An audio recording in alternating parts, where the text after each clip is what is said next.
this.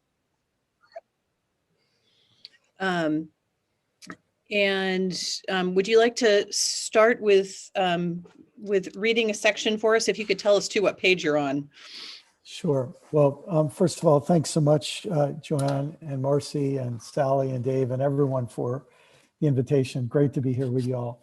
I'm going to read something from page 203, a couple of paragraphs that we're getting near the end of the book, and I'm beginning to kind of summarize.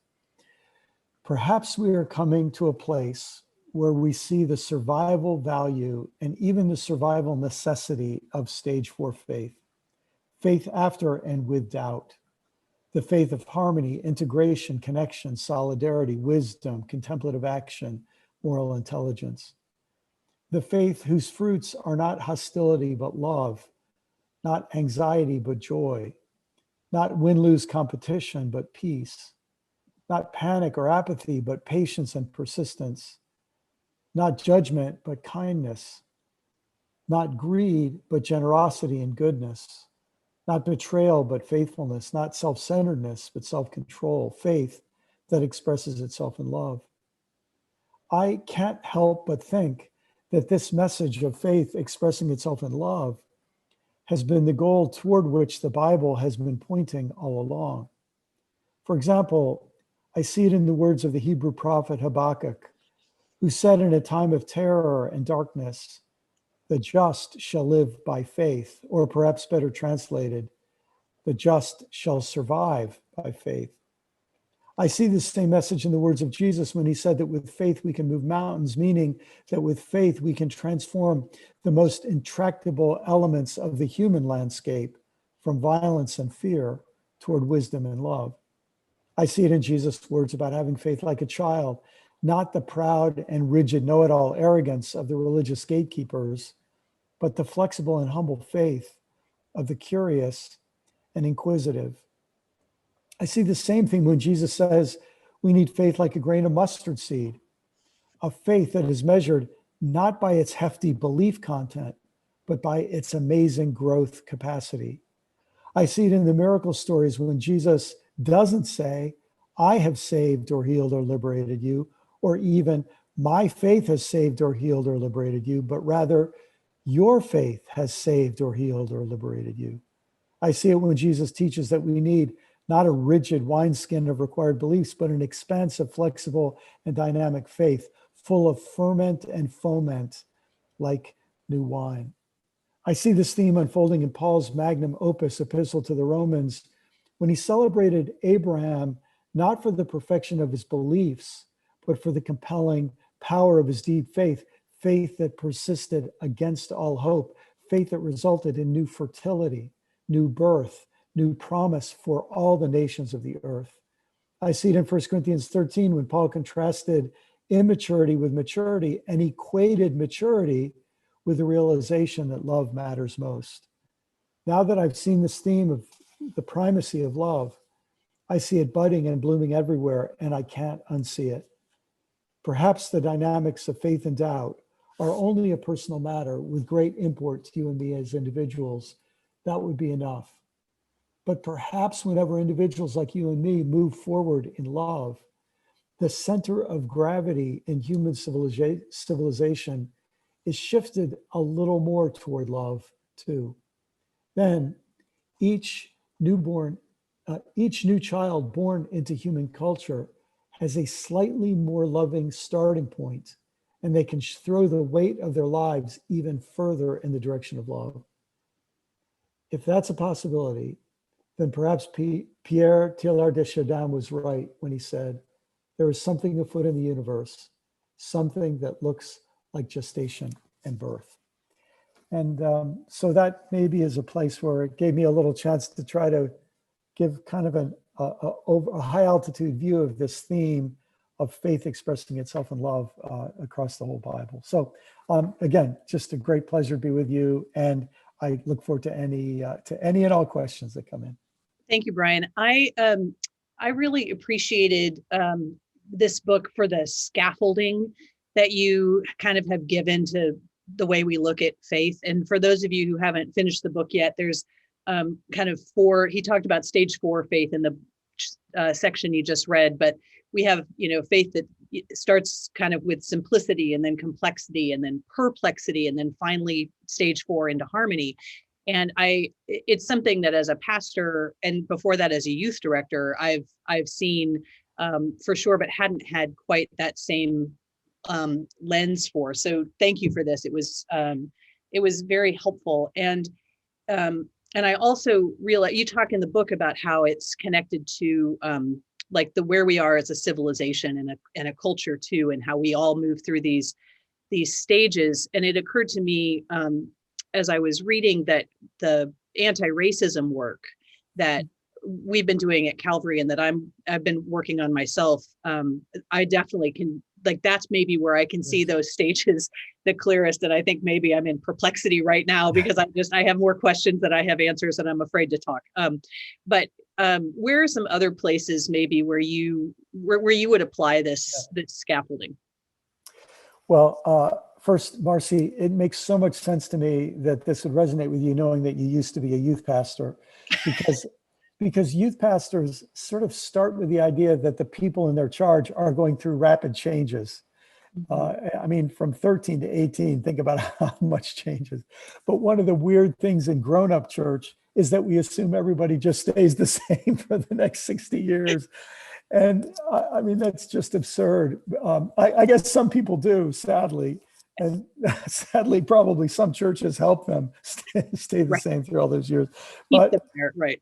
But there's a huge amount of psychological research about just how adults go through stages as well. And my goodness, I have a brother-in-law who I love dearly, who is dying of Alzheimer's. And just yesterday, we heard there's 7 stages of Alzheimer's and he's in stage 6. So even in our diseases, we notice that there are these, that there are these kinds of stages. It's interesting also that you mentioned race.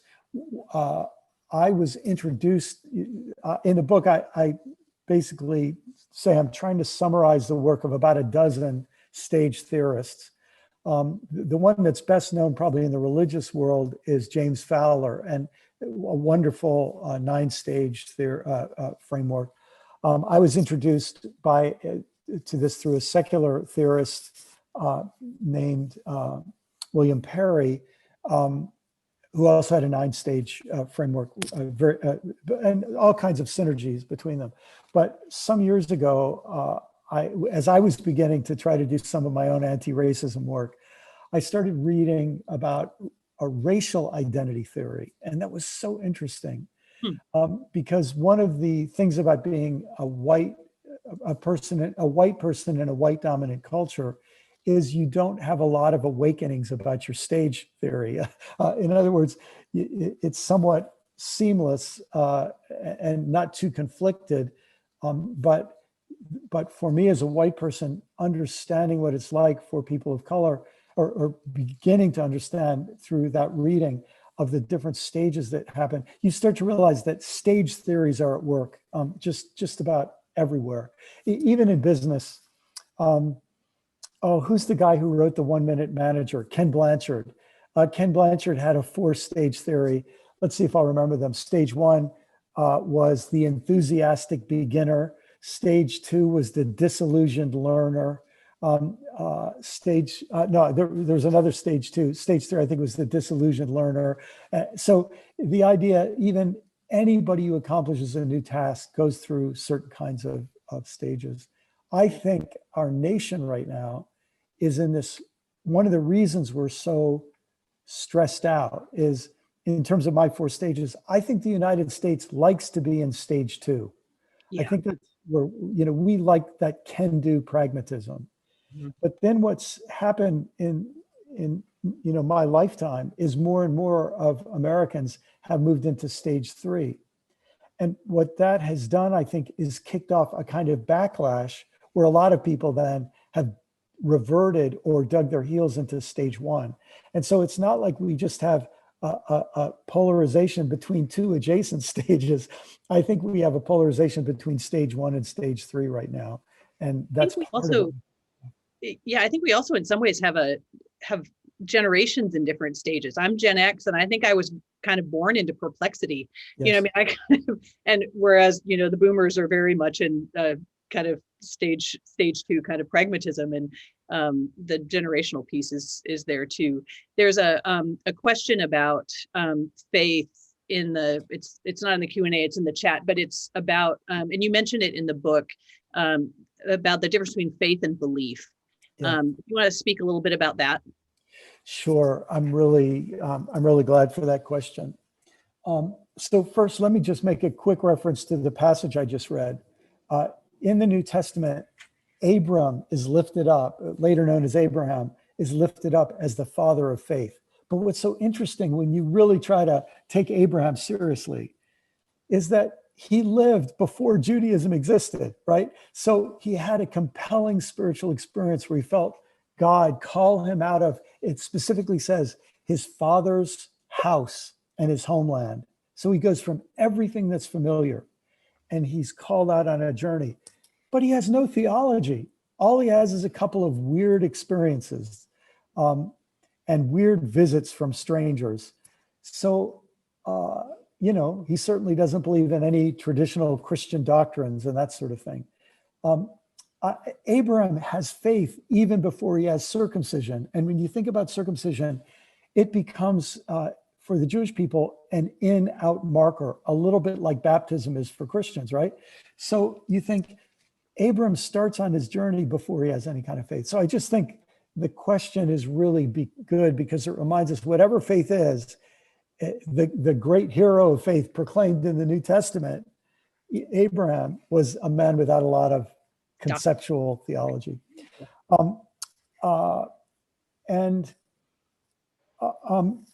So maybe the analogy I could make that's a little more contemporary, I would compare faith to the scientific method, and I would compare beliefs to facts.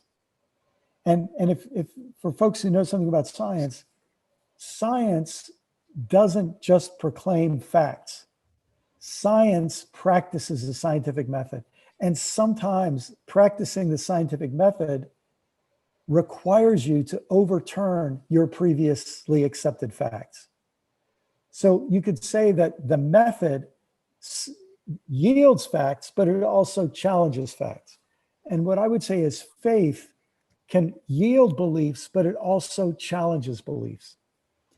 And so I would orient faith very much like I think Becky asked in the question, a kind of orientation to the universe. For Abraham, it meant, I love how it says it in the New Testament in the book of Hebrews, he went out not knowing where he was going. Faith was what gave him the courage to enter into the unknown. It's what gave him courage to enter into uncertainty. And what unfortunately happens for a lot of people is their beliefs become their way of constructing a little system of certainty. And in that way, you can hold beliefs in such a way that it actually atrophies your faith. Right. Yeah. Yeah. The there's one of the things that I was thinking about reading through the movement through the stages is the fact that you have to almost descend into a dark night of the soul in some ways to get there. And I can look back at my life and I can think about my kind of dark year of the soul or whatever, and see how all of the pain of that year led to everything that is good about me now. But I still don't want my children to have to go through that. And I wonder if there's just the conflict in human nature of like, not only do we want the easy way out for ourselves, but we want to make it easy for everybody. And as I started reading kind of the harmony section, I'm like, oh, it's the contemplative practices. It's all the, like, couldn't you have done something easy, like tell me to go for run a marathon or something, Brian? There's, there's all this hard, this hard soul work involved in this. How, I don't know, I'll throw that out and let you say something. Well, the first thing I'd say, Marci, is that I really, even though I work part-time with the Center for Action and Contemplation, I also have a little bit of the same feeling as you do when people start talking about contemplative practices that feel like a lot of work, because the goal, you do practice, you practice the guitar so you can play. You don't practice for practice's own sake. You practice so you can play. And I worry sometimes that people get this idea that, they're almost proud of how much they practice, which then undermines the real point, or they feel guilty and defeated by how little they practice. But here's the irony. You went through a dark night of the soul for a year, and that was part of your practice. What you experienced in that was part of your practice. The fact that you survived it and came out better means that you did the things that needed to be done, So maybe two other things I could say about that. When you're talking about the difficulties, it just brings to mind, I was just talking to one of my sons on the phone yesterday, who's 30, I think 6 now. But when he was 6, he was diagnosed with leukemia.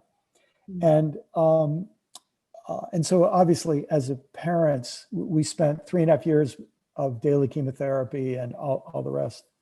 But one of the things I remember from those years is watching my parents watch me.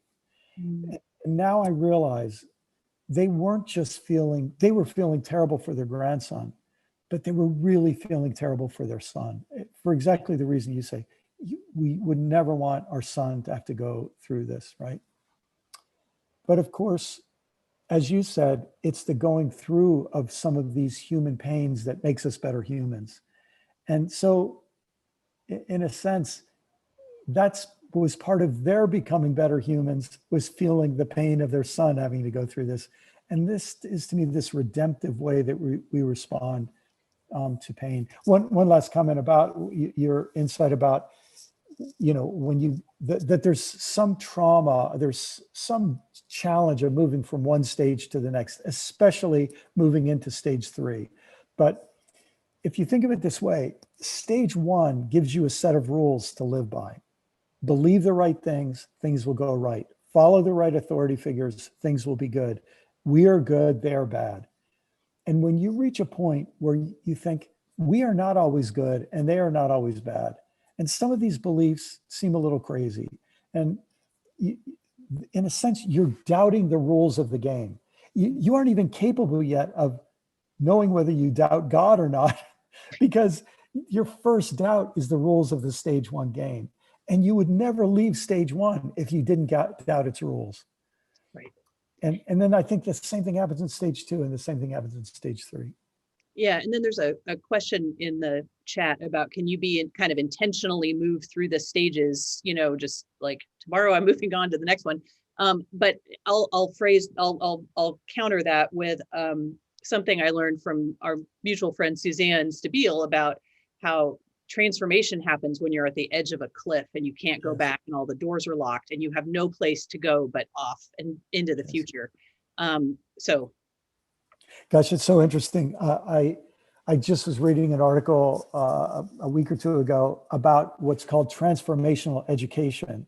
And there's this whole area of education that says, what's the kind of education that helps people have breakthroughs to new levels? And the very first step is disruption. And when you're planning transformational education, you begin with disruption. And what's kind of interesting about that is there are so many stories about this in all different cultures. Like, I bet many of you have heard the Buddhist story. There's like 10 different versions of it. But the young aspiring monk comes to the monastery and says, I would like to become a monk. And the teacher says, please come in, there's your bed, go to sleep, we'll see you in the morning. Gets up in the morning, and the teacher gives him a brush and says, I'd like you to brush the kitchen floor. And so he makes him brush the kitchen floor on his hands and knees. And then he's thinking, well, tomorrow we'll get on to learning. And then second day, I want you to brush that floor again. And third day, and after months pass of brushing the floor, suddenly he's angry enough to go and say, why are you having me do this? And of course, then the teacher always says something like, you haven't learned your lesson, go back and brush the floor. And that's when he finally realizes that this was part of his education all along. And and I think that kind of story sort of taps into this need um, for something that disrupts the normal rules of the game that we're playing. But here's what I think. I think, honestly, I think we don't know the answer to that question, whether you can intentionally be led through the stages, because I think we're just at the beginning of even thinking about education in those ways. Like, we know that you can be led through the stages of learning math, you know, counting, adding, subtracting. We know that there's a series of steps that you need to do in the right order to ever get to calculus, right? But and in math, we know how to do it. But in moral and spiritual education, we haven't had very much attention to this. And I think a couple of generations from now, we'll have many models of this that are working better than what we've had up until now. But here's the way I'd say it. I think there's a sense that you can't deal with complex things until you deal with simple things. So simplicity would always precede complexity. I don't think you'll experience deep perplexity until you've grappled with perplexity. So there's a sense that they come in order. But if your teacher is in harmony and teaches you how to do the work of simplicity, complexity, and perplexity, I think your experience of those earlier stages will be different than if you're in stage one and your teacher says, you can't go any farther than me, stop here, then it's going to be a different experience. And you speak in the book about if all of our teachings are informed by love, right? If everything we do, and Calvary people, you just need to get used to, we're going to be hearing a lot of faith expressing itself in love. That's if that is the way we approach this, then right, theoretically people can move with difference. But it's interesting thinking about kind of planning, like doing a lesson plan for disruption. Right? I mean, it's a contrasting place to be. Somebody asked about COVID too, and the other thing that came to mind, I wrote this down to bring up. About a month into the pandemic last year, somebody put on Twitter, you are watching people go through withdrawal from emotional addiction to the myth of certainty. And that, it kind of just like hit me between the eyes when I saw that quote last year, because it pretty much felt about right. And even a year in now, I think it's probably even more true. And so the question was, do you see the disruption of COVID-19? Where does that lead to transformation or not? What a great question. So I really haven't thought about this until just now, but if I were to say, what were the beliefs, what were the rules of the game that COVID challenged? One rule was that pandemics are a thing of the past. Pandemics are a thing of the past. And I bet a whole lot of us had that in our brains. And so when this happened, we thought, no, pandemics, we learned about those in history. Those are things of the past. Or they happen in third world developing countries, not here. That's right. Yeah, another assumption. So what you realize is that a lot of people, when they were faced with that belief or accepting reality, chose their belief. Maybe another one is nothing can interfere with the capitalist system. Nothing can interfere with the economy. And here's something interfered. And they thought, no, that cannot happen. The economy must go on. Nothing can interfere with the economy. Well, that belief, some people doubled down. Probably a lot of us remember there were people who were basically saying, look, if 500,000 people need to die, we need to let them die to keep the economy going. And people were literally thinking that through, and it's based on a belief. But what's happened, I think, so for a lot of people, they've just doubled down on their beliefs, and they've made it this far, still doubling down. I just got an email from a cousin of mine who's a denier. She believes that the virus is real, but she believes that they created. She believes that Anthony Fauci created a cure and then created the disease so he could get rich. Classic conspiracy theory. So, and she's heard this from somebody on the radio, and all these conspiracy theories become ways of concocting a story so that I don't have to challenge some beliefs that I'm not emotionally prepared to challenge. So, Yeah. But others of us have broken through, and others of us have maybe deepened our commitment to some of the things that we're learning through this. Well, what's the saying? A lot of people have said this: COVID has accelerated everything. Yeah. Yeah. And I think too that in some ways I've experienced COVID, like people being more of who they are. If they're kind, they Yes. have been kinder. If they're not, they have been less kind. And I mean, I just started this new call here in 1st of August. So, I mean, I've even transitioned and moved to a new city in the middle of all this, and just meeting this wonderful new congregation. I love you, Calvary. But meeting this whole new congregation primarily through Zoom and while worshiping virtually has, it's shown me, I think I've learned better who people are through this. Yes. Yeah. Yes. There's another question about how you're working to bridge divides in our civic space through Vote Common Good. The question is, I wonder how the framework of your book can help people of faith in the healing work we need to do as a country. Yes. Yeah. Somebody, the person who mentioned Vote Common Good, I'll just tell you all a quick story. So Vote Common Good is an organization that started for the 2018 congressional campaign and then continued in 2020 for the presidential campaign.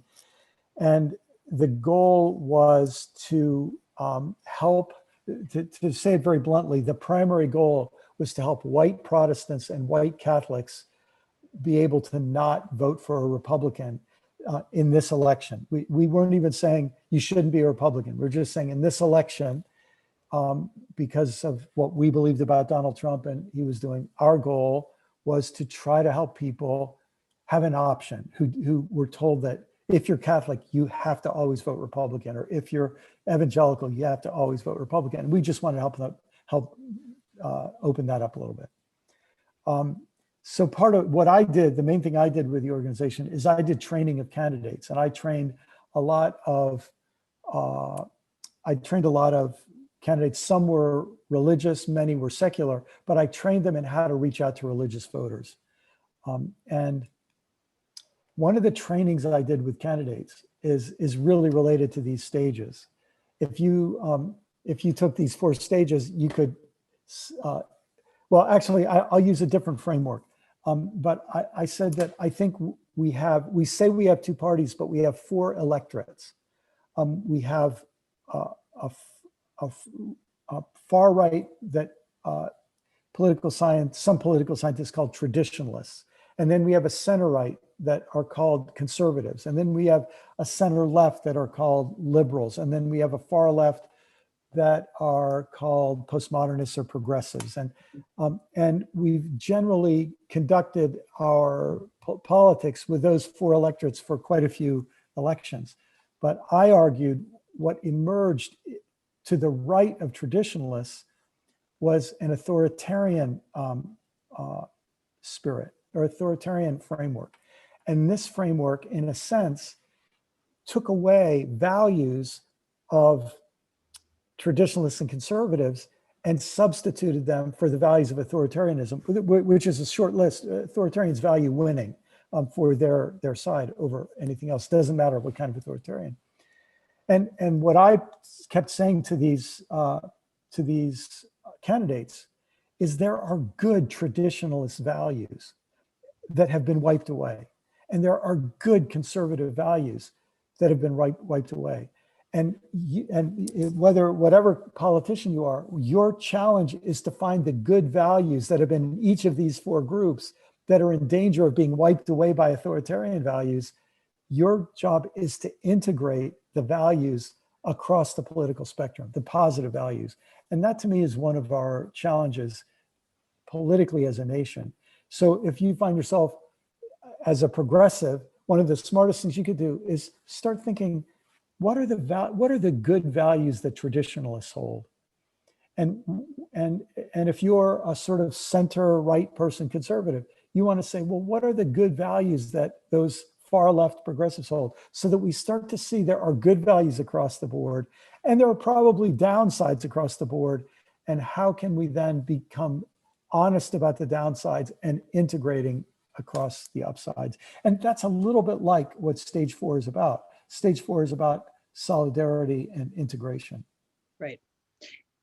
There's a question about, do you have a sense, either intuitively or quantitatively, of percentages of believers at each of this stage of belief that you've laid out? Yeah, I don't think I would hazard a guess in that off the top of my head. I haven't, certainly this hasn't been studied, but there's a Methodist youth worker a couple of years ago, before this book came out, I'd shared with him this framework. And he developed a little test that he used with youth groups, and he got Methodists and other youth groups around the country to do this. So he's actually written this up for his doctoral research, and he's going to have some really interesting data. And one of the things that he found, we created an instrument to help people sort of self-select. And first he found they really clustered into groups. I mean, there really were like definable groups where people tended to cluster. And the older you got, you watched more and more people emerging into the higher stages. So that really worked. Among adults in the United States, here's what I would say. Among church-going adults in the United States, here's what I would say. It is very hard for a Catholic who is pro-choice to admit that they're pro-choice in a Catholic setting. And so where you ask the question will determine a lot of what you hear. And one of the signs that people are uncomfortable in a stage and ready to move out of it is when they tell the people in their community one thing and they think something else privately. Yeah. And I think that's pretty widespread. Yeah, I think you're right about that.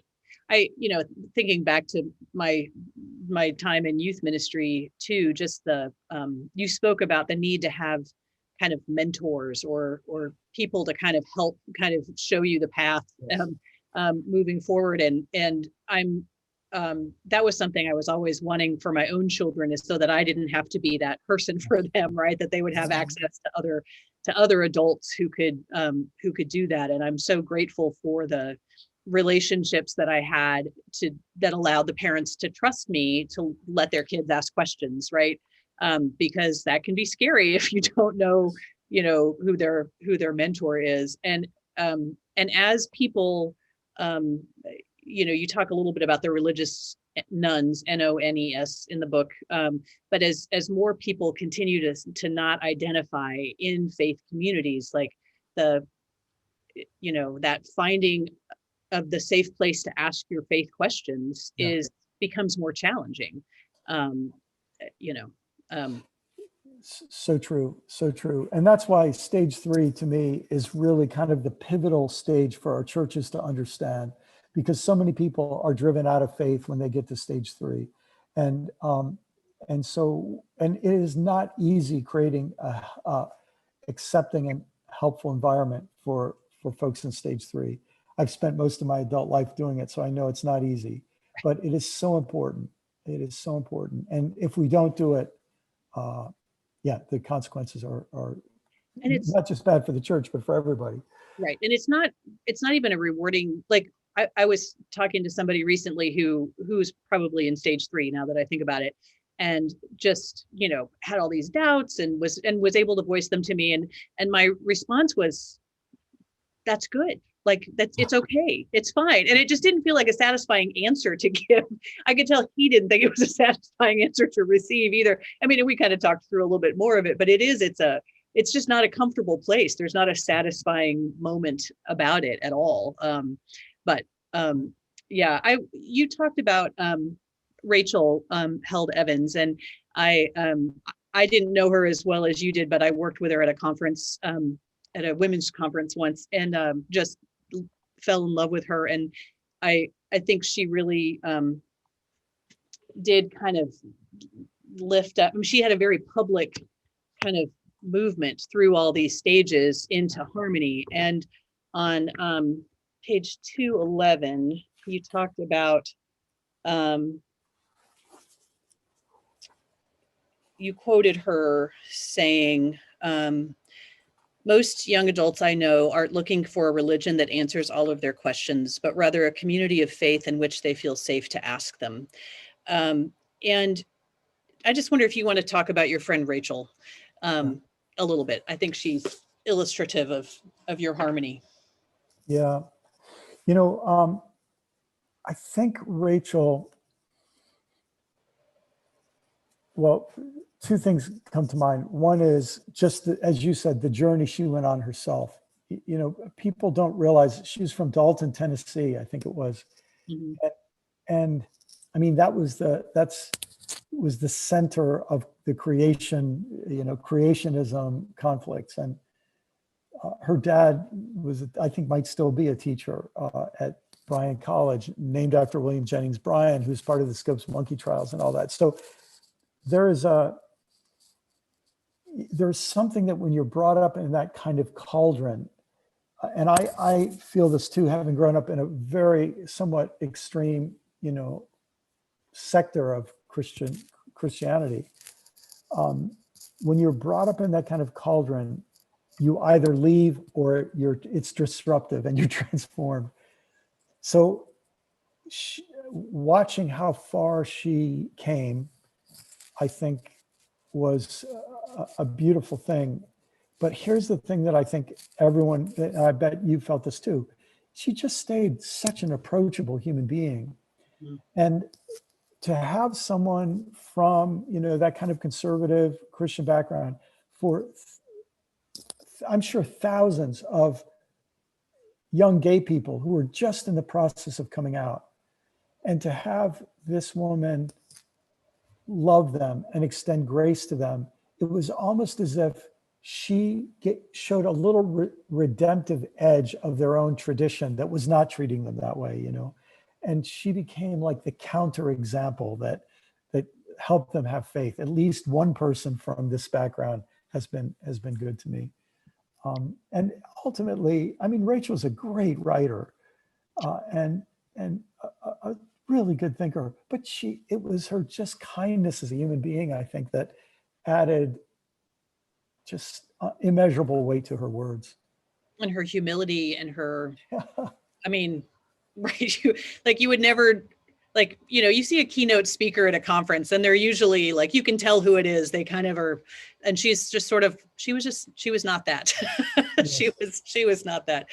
Someone asked if you could briefly explain stage 3. Okay. We've been talking about it a bit, but. Yeah, so let me do a real quick summary. I could say, I should have thought of it this shortest summary for the book. Stage 1 is faith before doubt. It's when you believe what you were taught to believe. And stage 2 is faith managing doubt. Now doubts have come up and you're trying to make them work. And you're, in a sense, you're still believing what you were taught, but you're adding fine print to the contract to make it work. So that's why it's called complexity. But stage 3 is faith in doubt, when now in some ways the doubt has feels bigger than the faith, and you're not sure of whether your faith is going to survive, whether any kind of faith is going to survive. And so that's really what makes stage 3 unique. And then I think we could call stage 4 harmony, faith and doubt in dynamic tension, or creative tension is probably a better word. Faith and doubt working together, faith with doubt. But we could say it this way: faith expressing itself in love, enriched by doubt. Yeah, yeah. You talked about Howard Thurman, and I was just in the retreat with you and Luther a couple months ago now, where I was exposed to a little more of Howard Thurman than I had read. But the sound of the genuine, Can you talk a little bit about that? Because that was just so beautiful when I read it. Sure. Well, if folks are interested, you can go online. If you just look up Howard Thurman, The Sound of the Genuine, it's a relatively short commencement speech that he gave. I think it was at Spelman College, one of the historically Black colleges and universities. And I think it was 1981, if I remember correctly. And it's just this lyrical, beautiful piece of poetry uh, built around this phrase, the sound of the genuine, that is one of the best descriptions of stage 4 that anyone could ever imagine. Um, and uh, and what he basically says is we first have to listen to the sound of the genuine in ourselves. Listen for that which is from the deepest part of who we are becoming, and that isn't just something that we're imitating other people, but it's something we've made our own. And then he says we learn to listen for the sound of the genuine in others. And then he describes, if I learn to listen to the sound of the genuine in me, and I listen to the sound of the genuine in you, I can go down in me and come up in you, which is this a kind of a beautiful way to describe what we experienced, I think, in times of deep understanding and communion, that we somehow our understanding, it's not my understanding and your understanding. It's not my understanding of you and your understanding of you and your understanding of me. It's our understanding of us that begins to happen. And anyway, to me, it's just a beautiful piece of work, and it's worth it. It will take you 10 minutes to read it, I think. Yeah. There's a question about do the stages sound a bit like a maturity model for Christian faith, or is it for Christian doubt? Am I misunderstanding this? And I think one of the things you speak about in the book that may be helpful here too is the idea that it's not a competition, right? Because I think I'm sort of oriented to like, how can I win? I want to get to this stage 4 quickly. What do I need to do? Right. And as soon as you say like, hey, I'm stage 4, you're probably not. It's sort of like, every morning when you wake up and announce that you're healthy, like, yeah, you may be maybe not so healthy today. Right. You kind of just, so if you could talk a little bit about the movement between them and all that. So another thing, an analogy I could have put in the book, but I didn't think of it until after the book was out, is an analogy to karate. I don't know. I would imagine some folks on the call maybe have studied karate or another martial art, but I believe it was karate and jiu-jitsu that were the first to use belts to talk about different levels. And it wasn't that long ago. It was in the last couple of 100 years, maybe even 150 years, that the belt system was introduced. But to me, the interesting thing about the belt system is, I forget what color you come in. Let's just say, I'm making this up. Let's say you come in with a green belt, right? Or I think it might be beige, actually. But is it white? Is that what it is?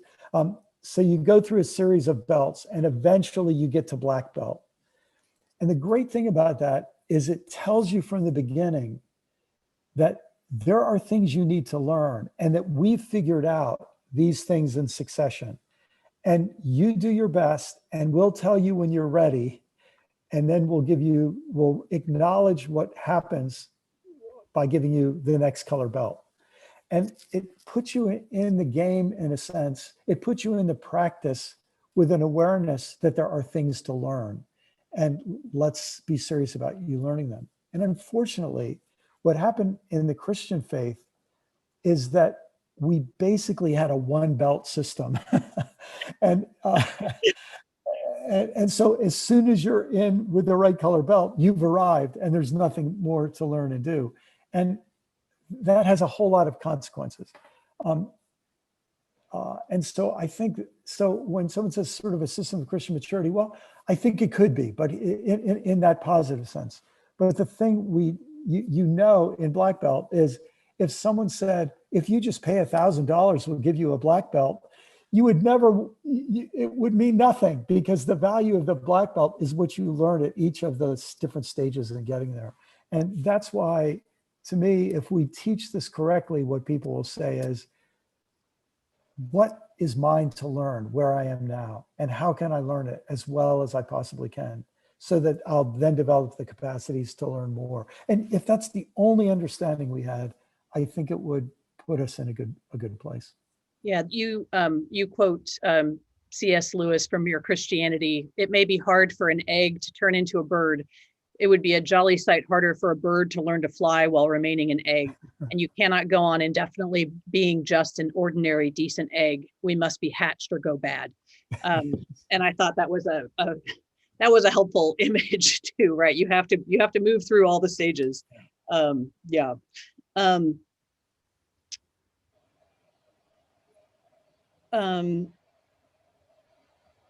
Sorry, I'm going back to my.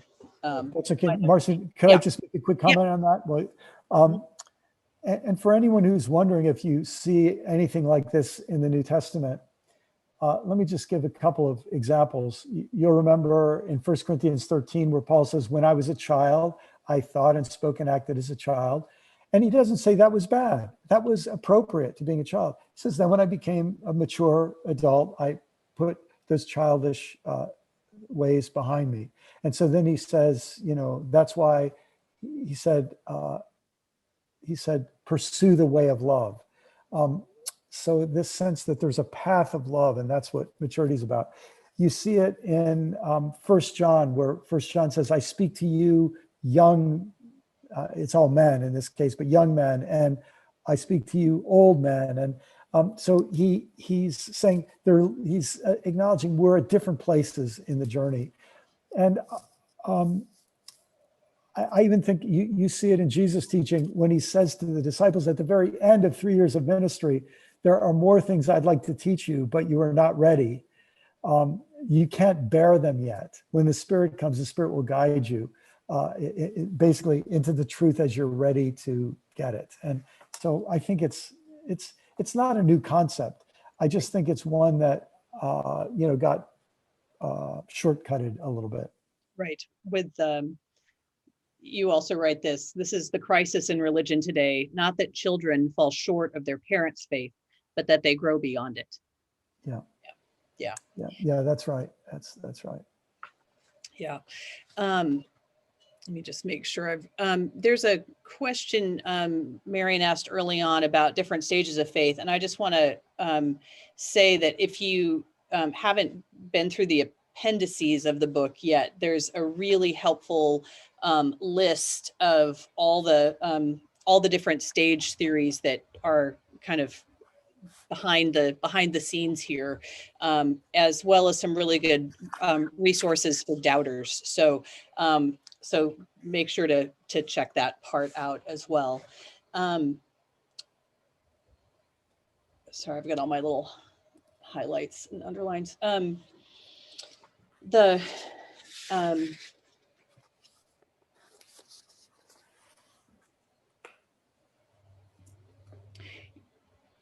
You talk about how about the loss of supremacy as one of your greatest gains. Can you just speak to us a little bit about your journey in that? Yeah. So I would have to say, for me as a kid growing up as a white evangelical kid, to be a Christian meant you had to believe that your religion was right and everybody else was wrong, that yours was from God and everybody else's was a counterfeit from the devil, which created this sense that to be a Christian meant to be supreme. You had the supreme religion. You were a member of the supreme group, and everybody else was sort of the others. They were in the sort of failure category.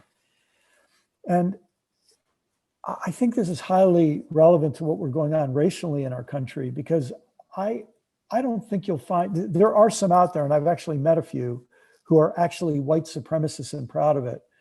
But I think there's a lot of white supremacy out there that people don't know they have because it's camouflaged in Christian supremacy. They happen to be white and they are Christian, and their Christianity is what they think gives them a legitimate supremacy, and they don't realize that there's a lot of whiteness mixed in with that. And part of what I think happened through my doubt process is I doubted this and I doubted this and I doubted this. And then I realized, you know what's at the root of a lot of this? It's the whole idea of supremacy. And I think it would have been impossible for me to understand that. In fact, I know it would have, because I still talk to people who get really angry with me. They read my books and they don't like them, and we talk. And I realize that this is what's at the heart of it. What they say to me is, if Christianity isn't supreme, why be a Christian? And sometimes I try to translate this back to them, and I say, would it be good enough for Christianity to be good and good for you and good for the world? Is it only a value if it's the only good thing? and I realize that's been taught to them. And it's so funny. My Jewish friends don't feel that way. You know, they read the same first 2/3 of the Bible. They don't feel, they don't feel that you have to be a Jew or you're nobody, you know? And so I just realized this is something that's infected Christianity very deeply for a very long time. Mm-hmm. And by the way, it's not just here. I was stuck in an airport in Nairobi, Kenya once, long story. And they had television on the wall of the little cafe where I had like 18 hours with nothing to do. And they had religious broadcasting on the TV hour after hour. And most of it was from Nigeria. And it was so interesting for me to hear Nigerian Pentecostal preachers saying that God had prophesied to them, or God had spoken to them, that Nigerian Christianity would rule all of Africa. So I thought, there it is. It's another God-ordained supremacy. Yeah. Or another leftover from colonialism, and follow that. We infected it there too. Yeah. Okay, so there's a question about, isn't the story of the Jews in the Old Testament about being set apart, holy, not defiled by foreigners? Oh, that's such a great question. So what I would say is, if you read the Hebrew scriptures, you'll see an argument about this from the very beginning. So the very first place we get this idea of being chosen is in Genesis 12. And what's really interesting, now different people I know read the Bible differently. I think the Bible is full of arguments, and that's what makes it so interesting. So I think in the story of Noah and the flood, you have an argument that the only way to fix the world is to kill all the bad people. I mean, if we put it really bluntly, the only way to fix the world is kill all the bad people. But what happens after you try that? Some of the good people become bad. So, and even at the end of that, God says, whoa, I'm never doing that again. You know, I promise I'll never do that again. So it's, you know, I know some people like to read these things literally, but if you read it as literature, that's like 1/10. A few chapters later, Abram comes along and God says, Abram, I'm going to bless you and I'm going to make you a blessing. I'm going to make you a great nation, and all of the nations in the world will be blessed through you. So it's not supremacy. It's not, I'm going to make you great and all the other nations will be your slaves and they will starve and be miserable and you'll be the only blessed ones. I'm going to punish all those other ones and bless you. No, I'm going to bless you so that you can be a blessing to all of the others. That's the original framing of this. But as time goes on, some writers in the Hebrew scriptures have the attitude that God really cares about us and not so much about them. But then you get to other writers who come back and say, nothing doing with that. If you want a great example of this, if you look in the Hebrew scriptures in Amos, I believe it's chapter 9, it might be chapter 6. There might not be 9 chapters in Amos. Anyway, it's either Amos 6 or 9. I'm sure I've got some dyslexia at work in my mind there. But God says something like this through Amos. Who do you think you are? He says, do you think that I just brought you up out of Egypt and I didn't bring the Philistines out of such and such and the Ethiopians out of such and such? In other words, do you think I'm only working with you? You're my only client here. So it's this great, almost mocking passage in Amos. So you could see both of those. But here's what happened in Christianity. Christians who wanted to believe that they were uniquely chosen and supreme found all the passages that were sort of Jewish exclusivists. And those were the verses that got preached and mentioned a lot. And Genesis 12 and Amos, not so much. Well, and even, I mean, I think you're right about about scriptures being in some conversation and tension and in the library that is the Bible. Yeah. And, you for all of the verses about you will be pure and keep with your own kind, then you have Ruth, the Moabite, and Jesus and David's family tree, right? I mean, if you look at Jesus' genealogies, like it's filled with people that shouldn't be there, and and which makes room for us, right? We shouldn't be here either, right? It makes room for us. So there's there definitely is that that tension in scripture, but again, if you go through all the different stages of faith, sometimes we can see it and sometimes we have to explain it away. Yeah. That I think that's it exactly. By the way, as soon as you say that, you think in the book of Genesis, everybody knows that the Jews were slaves in Egypt, but they don't remember that the first slave in the Bible was an Egyptian woman who was enslaved by Abram and Sarah and was actually a sex slave. And so suddenly you realize, there's a lot more going on in the Bible than a lot of us were taught. And we were sort of steered away from a lot of those deeper tensions. Right. And she names God. She names God. God. Yeah. Yeah. They don't talk about that much, do they? That's right. Yeah. That's right. Do you talk, we just have, I guess we're about out of time. That I've been having so much fun. This has just gone so quickly. Is there anything else you'd like to leave us with? I think we've worked through all of our official questions.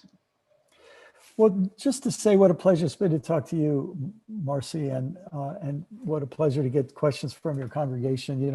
I know some folks in your congregation, and I have such a high opinion of them, and glad you guys are doing what you're doing there. So beautiful.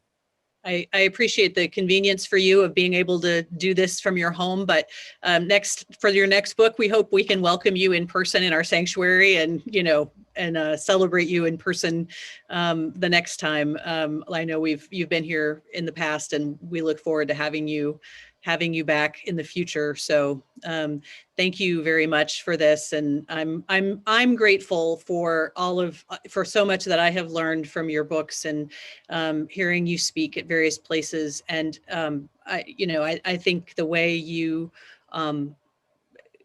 model how to be vulnerable in a faithful way is a gift to all of us. So thank you for that. Well, thanks. That means a lot. I look forward to that meeting in person as well. Thank you. Yeah. So, all right. Well, I'm going to close us with prayer, and then I'll go recover from my blood drive. So let's pray. Holy One, for the gift of doubt, we thank you. And we ask that you would give us space to ask our questions and space to be wrong, that you would give us space for our faith to encounter new truths and deeper understanding. And for the reminder, God, that we are all in different places in this journey, and that's okay. Give us your courage to be bold in our love, that we may express our faith that way, and that may transcend it all. In the name of your Son, we pray. Amen. Thank you. Thank you, everybody.